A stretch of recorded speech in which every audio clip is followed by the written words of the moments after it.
राहुल गांधी अब एक व्यक्ति नहीं बल्कि विचार बन चुके हैं और तेलंगाना के मुख्यमंत्री रेवंत रेड्डी धीरे धीरे राहुल गांधी बनते जा रहे हैं। नहीं, हम रेवंत रेड्डी को पप्पू नहीं कह रहे हैं, लेकिन उनके हालिया बयान आप सुनेंगे तो स्वयं जान जाएंगे कि हमने ऐसा क्यों कहा। इंडियन एक्सप्रेस के एक कार्यक्रम में रेवंत रेड्डी ने कहा कि बीजेपी ने नारा दिया था अब की बार 400 पार, लेकिन 400 तो 240 हो गए। कांग्रेस पार्टी के लिए बोल रहे थे 40 सीट मिलेंगी, हमें 100 सीट मिली। नंबर से आप देखें कौन इस चुनाव में जीता है तो आप समझ सकते हैं कि ये मोदी जी की हार हुई है।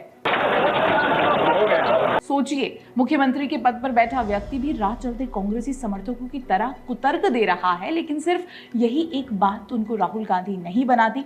आगे सुनिए।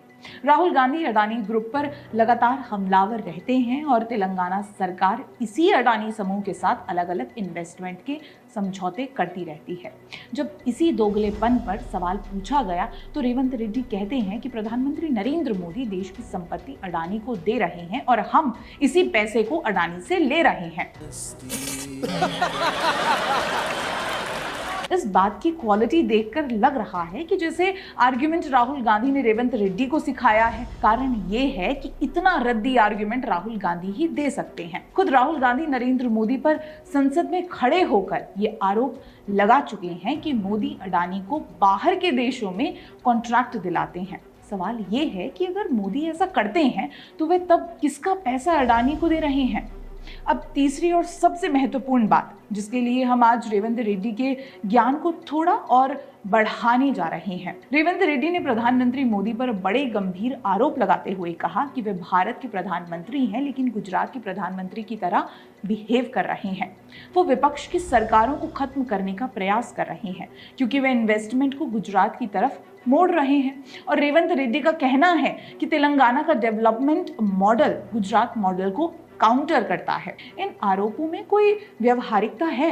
नरेंद्र मोदी के प्रधानमंत्री बनने के बाद विपक्ष की लगभग हर सरकार के मुखिया ये कहते रहे हैं कि जब जब उनके राज्य को फंड की जरूरत हुई केंद्र सरकार हमेशा उनके साथ खड़ी रही। यही नहीं, यहाँ तक कि तमिलनाडु के मुख्यमंत्री स्टालिन भी सार्वजनिक तौर पर ये कह चुके हैं कि केंद्र सरकार ने उनके राज्य को कई औद्योगिक प्रोजेक्ट दिए हैं। अभी हाल ही में पश्चिम बंगाल की मुख्यमंत्री ममता बनर्जी उनके राज्य में इन्वेस्टमेंट प्रपोजल के लिए केंद्र सरकार को धन्यवाद दे चुकी हैं।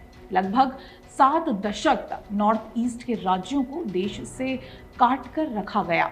2014 में केंद्र में मोदी सरकार आने के बाद जब नॉर्थ ईस्ट को इंफ्रास्ट्रक्चर और उद्योगों के तमाम प्रपोजल जब मिले और उन्हें इम्प्लीमेंट करना शुरू हुआ, तब उन प्रदेशों में भारतीय जनता पार्टी की सरकार नहीं थी।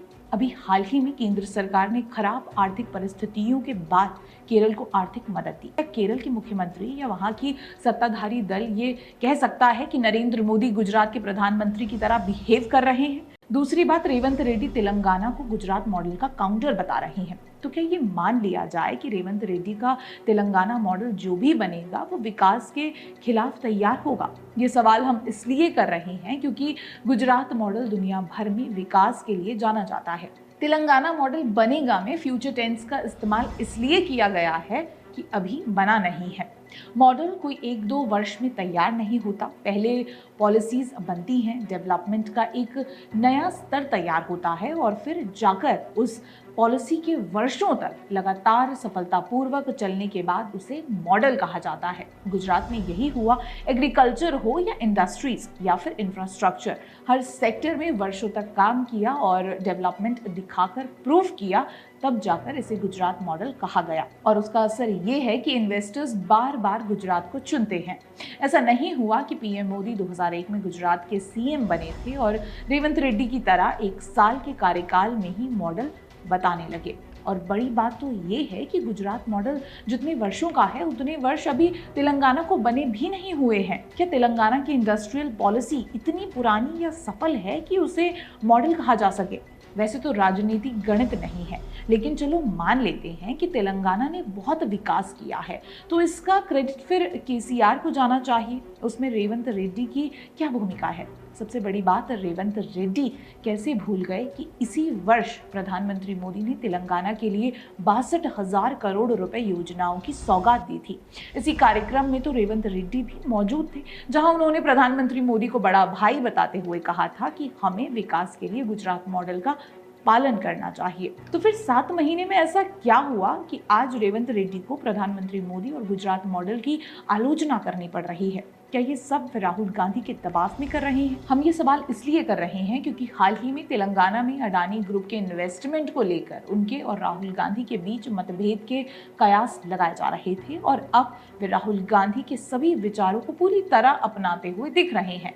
शायद मुख्यमंत्री की कुर्सी बचाने के लिए रेवंत रेड्डी ने राहुल गांधी और तथ्यों के सामने आत्मसमर्पण कर दिया है। बिना तथ्यों के आरोप तब अधिक खोखले होते हैं जब वे विकास की राजनीति को लेकर किए जाते हैं। कारण ये है कि विकास के तमाम तत्व होते हैं और चूंकि उनका रिकॉर्ड और डॉक्यूमेंटेशन होता है, इसीलिए विकास दिखाई देता है, कभी बढ़ती अर्थव्यवस्था के रूप में, कभी इंफ्रास्ट्रक्चर के रूप में, तो कभी विशेषज्ञों द्वारा उन कार्यों की सराहना के रूप में।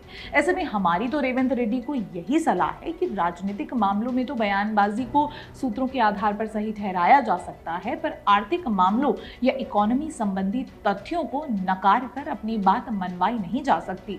धन्यवाद।